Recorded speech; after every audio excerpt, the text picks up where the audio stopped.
자, 제목부터 보겠습니다. 사과보다 중요했던 화장실. 바로 이 화장실 때문에 지금 또다시 조현아 전 부사장의 태도가 논란이 되고 있는데, 자, 어떤 이야기인지 먼저 화장실에서 어떤 일이 있었던 건지 설명을 좀 해주시죠. 예, 그 조현아 부사장이 국토해양부에 조사를 받으러 12일 날 출석하지 않았습니까? 예. 그 과정에서 뒤늦게 알려진 이야기인데요. 짐 직원들을 대동하고 현장에 나타나서는 기자회견도 하고 했잖아요. 그런데 일부 직원들이 이 국토해양부 조사실이 있는 건물 안에 들어가서 이 조사를 받는 층에 있는 건물 관리인을 찾아가서 이 조현아 전 부사장이 쓸 것으로 예상되는 여성 화장실을 한 번 더 청소해달라, 이런 부탁을 했다는 겁니다. 예. 일반인들도 쓸 수 있고 출입 기자들이나 공무원들도 쓸 수 있는 그런 개방된 화장실이고, 또 이 정부 청사다 보니까 관리도 잘 돼 있는 편이라고 했는데요. 유독 이 대한항공 직원들이 직접 나서서 전 부사장이 써야 되니까 조금 더 신경을 써달라, 이런 부탁을 했다고 하니까 예. 진정성 있는 사과를 하지 않고 직원들 또한 이 은폐나 이런 회유, 이런 노력들에만 앞장서고 오히려 이 잘못한 사람들을 떠받들기 위해 급급한 모습들을 보였다는 게 확인이 되면서 많은 사람들의 공분을 또 사게 되는 일이라고 생각합니다. 예. 조사실이 또 2층에 있었는데 1층부터 2층까지 40여 명의 그 보좌하는 사람들이 와서 또 기자들의 진입 자체를 봉쇄해가지고 그랬죠. 또 이 또한 기자들이 항의를 받았는데요. 예. 이미 다 결정이 됐고 사전에 조율이 됐다, 이런 식의 아주 또 구차한 변명을 해서 또 다른 또 공분을 사고 있는 상황입니다. 저 같으면요, 솔직히 제가 가서 그냥 화장실 청소할 것 같아요. 제가 대한항공 직원이라면 네. 좀 우리 오너가 불편하지 않게 내가 모셔야겠다고 생각을 하면 근데 그랬으면 이미 그 논란이 화장실, 좀 적지 않았을까요? 근데 화장실 자체가 예. 이미 깨끗한 상태였다고 하고요. 좀 예. 물어보니까 이미 기자들과 여러 관계자들도 사용하고 있던 중이었기 때문에, 그럼 그 화장실을 사용하고 있었던 다른 기자나 여기자나 아니면 다른 관계자들은 뭐 좀 덜 청결하기 때문에 그 화장실을 사용하는 겁니까? 그러게요. 그것도 또 다른 모욕이 될 수 있는 거죠. 그래서 참 안타깝습니다. 홍보를 돈을 주고도 하는데 어떻게 그 반대 이런 일들이 이렇게 연차적으로 일어나는지 안타깝기 그지 없습니다. 지금 잠시 전에 그 보였던 화면에 보면은 왼편에 나왔던 분이 대한항공의 동남아 법인장인 그 이화석 전무라는 분이었고요. 아, 오른쪽에 나왔던 분은 한진그룹의 모기업인 주식회사 한진의 소용원 대표이사. 지금 예. 왼쪽 오른쪽에 이렇게 보이는 두 분인데요. 그룹 내에서도 상당한 영향력을 갖고 있는 두 분, 이 화면에 보실 수가 있을 텐데요. 이런 분들까지 대동하고 나왔고, 직원 40여 명이 기자들을 차단하고, 또 일부 직원들은 청결한 화장실을 위해서 애쓰는 모습들, 이런 것들이 대한항공의 기업 문화이고, 예. 오너들을 떠받들기에 급급한 직원 문화들을 여실히 보여줬다는 점에서 국민들이 대한항공이 과연 어떤 회사이구나라는 거를 아마 길게 설명하지 않아도 잘 아시게 된 케이스라고 생각합니다. 저는 검찰 출입하면서 참 기업에 대한 수사, 기업 총수에 대한 수사, 기업 일가에 대한 수사 참 많이 지켜봤는데요. 대한항공 같은 기업은 제가 처음 봅니다. 왜냐하면 2주 내내 예. 상황을 악화시키는 상황이 매일 벌어져요. 매일 속보가 어떤 기업을 비판할 수 있는 정황이 매일 나옵니다. 제가 생각할 때는 이분들이 지금 대한항공이 창사 이래 이렇게 국민들로부터 욕을 먹은 적이 있었을까요? 이렇게 욕을 먹음에도 불구하고 오로지 오너 일가의 그렇죠. 심기만 경호하기 때문에 이런 문제들이 반복되는 건 아닌지 진짜 지적을 하고 싶습니다. 본질적인 기업 문화의 어떤 그 병폐가 터졌다고밖에는 볼 수가 없고, 이건 단순히 어떤 그 홍보나 공보 차원의 실수가 연달아 일어나는 것이 아니고, 지난번 뭐 조수진 차장께서도 잘 지적을 해주셨지만 딸 대신 아버지가 애비가 대신 사과를 한다고 하고, 예. 무릎을 꿇리지 않았다, 그건 원래 있었던 매뉴얼에 따랐을 뿐이다, 이런 식의 구차한 변명이 일어나는 것은 그 기업의 권위적이고, 우리나라에서 사실 가장 민주적이지 않은 곳이 기업 중에서도 재벌 기업 아니겠습니까? 일종의 CEO가 그 기업 안에서의 그 황제 같은 역할을 하고요. 그런 어떤 권위적이고 위에 있는 사람이 모든 것을 지배하는, 그리고 그 밑에 있는 모든 사람들이 그것을 떠받드는, 옹호하는 이런 어떤 기업 문화가 이번에 골물대로 골문 것이 연달아 터지고 있다고밖에는 볼 수가 없습니다. 예. 자, 김태현 변호사. 예.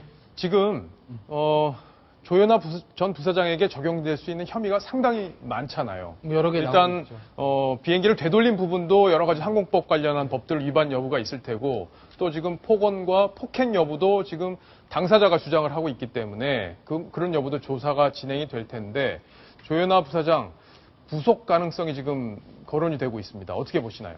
대한항공 내부적으로는 그걸 가장 지금 걱정하는 걸로 보이고요. 지금 검찰발 소식 보면은 구속영장 청구 가능성을 배제하지 않겠다 뭐 이런 얘기들 하고 있거든요. 예. 근데 글쎄 저 개인적으로 봤을 때는 사실은 조현아 부사장의 어떤 저런 행위들이 비판하는 바 마땅하긴 하지만 과연 구속 사유까지 될까라는 저는 생각은 있습니다. 왜냐하면 항공보안법 뭐 이제 그 항공기 그 경로 변경죄라든지 직무집행방해죄 이런 얘기를 많이 하는데 그게 확실히 성립할 수 있다면 당연히 구속감이죠. 예. 근데 저는 개인적으로 그 항공보안법상의 죄들은 성립하기 쉽지 않다고 보고 있거든요. 다만 이제 그 사무장한테 했던 어떤 업무방해라든지 어떤 폭행 이런 점들은 이 혐의가 입증이 될 텐데 예. 과연 그것을 가지고 구속영장을 청구해서 영장에 발부될 만한 죄인지에 대한 좀 예. 의문은 있어요. 자, 근데 제가 반론 하나 드릴게요.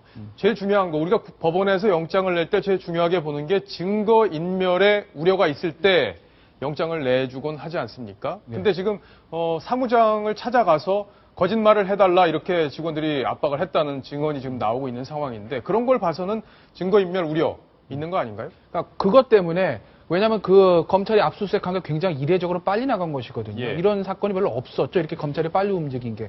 검찰이 압수수색을 빨리 들어가고 그 다음에 지금 구속영장 청구 가능성을 배제하지 않겠다라고 얘기하는 거는 지적하신 대로 그 이 죄의 중대성보다는 증거인멸의 우려 이런 부분 때문에 검찰에서 검토하고 있는 것으로 보입니다. 사실 검찰에서는 전격적으로 구속영장 청구할 가능성이 있지만 예. 저는 개인적으로는 그런 이미 압수수색을 통해서 확보될 증거가 다 확보돼 있기 때문에 과연 이것이 구속까지 필요로 하는지에 대해서는 개인적인 약간의 의문이 있는 것이죠. 예. 자, 지금 또 시청자 질문이 하나 들어왔습니다. 자, 시청자 질문, 이번에도 굉장히 날카롭습니다. 자, 국제적 망신까지 일으킨 대한항공이 앞으로 대한민국의 상징인 태극 무늬와 그리고 대한, 코리아 로고를 사용 못하게 국민들이 집단 소송을 할 수 있나요? 법률적 승산 가능성은 어떤가요? 이거 김태형 변호사께서 답변을 해주셔야 될 텐데 가능하시겠어요? 어떻게 저렇게 창의적인 질문을 하실 수 있는지 제가 시청자들의 수준이 정말 대단하신데요. 예, 대단하십니다. 네. 예. 그러니까 집단 소송 자체는 안 되는 것이고 이제 집단 소송은 집단 소송법에 이제 허용된 죄만 그 소송만 하니까 집단 소송은 안 되는 거고. 왜 안 되는 건지 좀 설명해 그러니까 집단 소송은 지금 현행법상 이제 증권 관련 소송들만 할 수 있는 건데 예. 조양 저분이 물으신 거는 집단 소송이라는 것보다는 일단 그 태극 무늬하고 대한, 코리안 이 로고를 못 쓰게 하시고 싶으신 것 같아요. 예. 근데 저 소송은 제가 봐도 쉽지 않을 것 같습니다.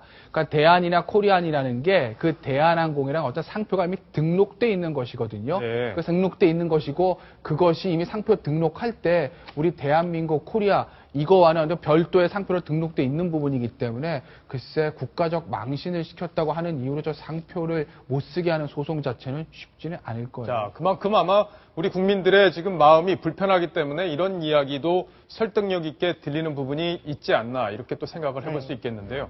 조수진 차장은 어떤 의견이세요? 조 전 부사장이 과연 구속이 될 수 있을까? 예. 이 부분에 대해서 저도 참 관심 많은데요. 법조 기자 오래 하셨잖아요. 예, 참여연대에서 낸 고발장을 보면 그 혐의가 크게 세 가지였습니다. 첫 번째는 기내에서 난동을 부려서 항공기 운항 그리고 기장의 직무를 방해한 혐의 이렇게 돼 있고요. 두 번째는 위력으로 승무원의 업무를 방해한 혐의. 세 번째는 승무원에게 항공기에서 내려라 이렇게 지시한 혐의입니다.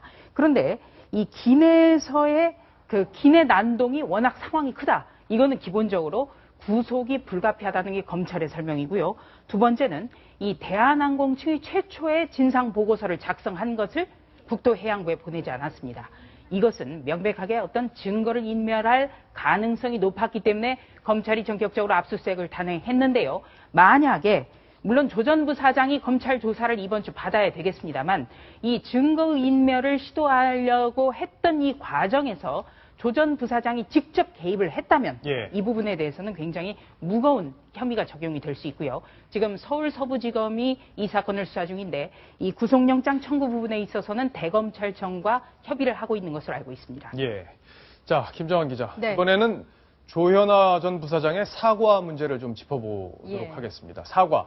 지금 계속 하겠다고 사무장을 찾아가고 있는데 잘 안 되고 있나 봐요. 이틀째 찾아갔죠. 예. 승무원의 집도 찾아갔고 앞으로도 직접 만나서 사과해야 되니까 찾아가겠다는 의사를 밝혔는데요. 저는 여기서 한마디 하고 싶은 게 사과라는 것은 일방향적이고 일방적으로 내가 하겠다고 해서 성립이 되는 게 아닙니다. 사과라는 것의 가장 큰 핵심은 진정성이죠. 예. 솔직함이고요. 진정성 있는 사과 실예를 저는 좀 가슴 깊이 새긴 사례 중에 하나가 물론 뭐 여러 논란을 빚고 있습니다만 지금 현 대통령이 버락 미국 오바마 대통령이 그 대선 후보 시절에 상당히 큰 실수를 했습니다. 그 여기자에게요. 헤이 스위티 이게 무슨 예. 뜻이냐면 성희롱적인 발언이었어요. 자기야 뭐 이런 거네요. 달콤한 자기야 이런 식의 얘기를 예. 한 거예요. 뭐 와인을 한 잔 했는지 말실수를 했죠. 그래서 발칵 뒤집혔습니다. 당시 미국 언론계가 예. 성희롱 발언이었다. 그런데 진심으로 바로 즉각 사과를 했습니다. 내가 인간이기 때문에 실수를 했다. 그리고 이것을 만회할 수 있는 기회를 나에게 정말 주겠냐. 주십시오. 정중하게 사과를 했거든요. 그리고 그 여기자도 흔쾌히 그 사과를 받아들였습니다. 진정성이 통했기 때문이죠. 그런데 이번에 나오는 이 사과 쪽지라는 것부터 시작을 해서 자꾸 일방향적으로 내가 사과할 테니까 받아들여 라는 뉘앙스를 풍기는 것 자체가 어떻게 보면 시청자들뿐만 예. 아니라 다른 사람들에게도 공분을 사는 또 다른 이유라고 생각합니다. 자, 지금 조현아 전 부사장이 하겠다고 하는 그 사과에 빠진 게 있습니다. 바로 자신이 한 행동에 대한 인정인데요. 그 인정을 하지 않고 상대방이 받아들일 수 없는 사과만 하겠다고 고집하고 있는 모습도 우리 국민들 눈에 어떻게 비치고 있는지 한번 돌아봐야 될 것 같습니다. 자, 지금 조현아 전 부사장 그리고 당시 기내에서 폭행을 당했다 이렇게 주장하고 있는 박 사무장과의 속마음을 저희가 한번 그래픽으로 한번 만들어 봤는데요. 한번 같이 한번 확인을 해 보겠습니다. 자, 여기 화면에 보면은 조현아 전 부사장과 박창진 사무장의 모습이 보이고 있는데, 자, 이 두 사람의 속마음 어떨지 한번 보겠습니다. 자, 먼저 박창진 사무장의 속마음인데요. 왜 자꾸 거짓말을 하냐? 당신 욕하고, 그러고 나한테 폭행도 하지 않았냐? 왜 인정을 안 하는 거냐? 이렇게 지금 이야기를 하고 싶어 하는 그런 상황이죠. 자, 이에 대해서 조현아 전 부사장 어떤 생각을 갖고 있을까요? 자, 내가? 언제? 자, 이렇게 반응을 보이고 있죠. 지금까지 반응을 보이고 있는 상황이 현재 그렇습니다. 자, 이에 대해서 박창진 사무장 어떤 생각일까요? 헐. 헐이네요, 헐. 본인은 당했다고 생각하고 있고 본인 당했다고 지금 주장을 하고 있는 상황이기 때문에 아마 이런 반응이 가능할 듯 합니다. 자, 다음 조현아 전 부사장의 속마음 또 보겠습니다. 자, 이 정도 망신시켰으면 됐잖아. 좀 사과 좀 받아줘라. 이렇게 또 속으로 생각을 하고 있을 것 같고요. 이에 대해서 박창진 사무장의 생각. 자, 그럼 뭘 사과하겠다는 건데 이런 얘기죠. 자신의 잘못을 지금 인정하지 않고 있기 때문에 뭐에 대한 사과를 하고 싶어 하는 건지 아마 의아해 할 듯합니다. 이동희 차장. 네. 자, 이 속마음 분석 어떻게 보셨습니까? 가장 그 시기적으로 봤을 때 중요한 시점은 박찬진 사무장이 헐이라고 생각할 그 대목인데요. 예. 그 시기 이전에 이미 사과가 돼 있었어야 합니다. 그런데 이 언론 인터뷰나 이런 걸 통해서 봤을 때 조현아 전 부사장이 처음 듣는 이야기인데요? 라고 말했을 때 저 사람이 이미 잘못을 뉘우치지 않고 있구나 라고 생각을 하고 그 즈음에서 이미 집을 떠난 상황 아니겠습니까? 이미 버스는 떠나갔고 조현아 전 부사장은 사과할 시기, 이 진정성은 두 번째고요. 이 사과를 할 수 있었던 결정적인 시기를 이미 놓쳐버린 겁니다. 예. 그렇기 때문에 박찬진 전 사무장은 이제 저 사람에게 내가 들을 사과는 없구나라고 생각해서 집을 떠나 있는 상황이라고 그렇죠. 해석이 사과를 받아봐야 무슨 얘기를 하겠다는 건지 본인도 잘 모르겠는데. 자, 그럼 마지막 생각 한번 보겠습니다. 자, 이제 지금 국민 밉상이라는 표현까지 지금 나오고 있는데 국민 밉상 됐으니 자, 좀 제발 좀 그만하자. 바로 이런 얘기인데 아마 속이 지금 많이 탈 것 같습니다. 조현아 전 부사장 솔직하게 모든 걸 인정하고 그리고 사과하는 데서 출발을 다시 한번 해야 되지 않을까 이렇게 생각을 합니다. 조수인 차장도 좀 정리를 해주시죠. 저는 이번에 그 조현아 전 부사장의 이 진정성 없는 사과 그리고 집에 찾아갔는데도 불구하고 쪽지만 남겨놨다 이런 대목에서 엉뚱하게 새정치민주연합 김현 의원 사건이 자꾸 생각납니다. 예. 이 9월에 대리기사 폭행 사건에 연루된 사실이 불거지고 지금까지 한 번도 사과를 내놓지 않았거든요. 그런데 이 조현아 전 부사장 사건에 대해서는 새정치민주연합이 연일 논평과 브리핑을 내고 있습니다. 갑 중에 갑질을 했다. 패악이다. 왜 진정성 어린 사과를 내놓지 않느냐? 왜 증거를 인멸하려고 하느냐? 이런 논평, 브리핑 지금 쏟아내고 있는데요. 새정치민주연합이 좀 그 김현 의원 사건에 비춰봐서 이 부분에 대해서 그렇게 당당할 수 있을지, 그리고 김현 의원도 지금이야말로 좀 사과를 해야 되지 않을까 이런 예. 생각도 좀 해봤습니다. 자, 늦었지만 어쨌든 자신의 잘못 사과하는 것 용기 있게 보는 또 시각도 있기 때문에 잘 한번 또 새겨 들어야 될 부분이라고 생각이 됩니다. 김태현 변호사. 예. 지금 아까 맞았다고 주장했던 박창진 사무장 있잖아요. 예. 국토부에서 조사를 하겠다는데 나오질 않고 있어요. 예. 지금 국토부를 못 믿겠다 이런 심리적인 어떤 영향을 주고 있는 건 아닌지 이런 분석도 좀 가능해 보이는데요. 당연히 그렇겠죠. 이제 그 언론톱에서 박창진 사무장이 밝혔듯이 대한항공 측에서 회유가 좀 있었고 그 국토부 관계자들 다 우리 사람이기 때문에 가봐야 별거 없을 거다. 뭐 이런 얘기도 했다고 진술하지 않았습니까? 예. 그렇게 되면 당연히 박창진 사무장 입장에서는 아마 국토부 가서 얘기해 봐야 나한테 득이 되는 게 없겠다 생각할 것이고, 기본적으로 국토부는 기본적인 사실관계 조사할 뿐이고 수사권은 검찰이 있습니다. 이미 알려진 바에 의하면 박창진 사무장이 서부지검 출두해서 참고인 조사 한 것으로 알고 있거든요. 예. 박창진 사무장 입장에서는 더 믿을 만한 서부지검에 가서 자신의 얘기를 전부 다 털어놨고 또 언론 인터뷰를 통해서 사실을 밝혔기 때문에 굳이 국토부에 나갈 필요성을 못 느꼈을 거예요. 다만 서부지검에서 다음 주에 조현아 부사장 피의자 신문하고요. 예. 지금 저 화면에 나오지만 조현아 부사장이 그 기자들이 이제 그 폭행 사실 아십니까? 라고 했으니까 모르겠다고 그랬거든요. 일단은 부인한 겁니다. 예. 만약에 검찰에서 나가서 피의자 신문 했을 때 폭행 사실에서 또 부인하게 되면 박창진 사무장과 대질 신문할 수 있죠. 그렇죠. 그때 아마 다시 한번 출두를 할 겁니다. 예.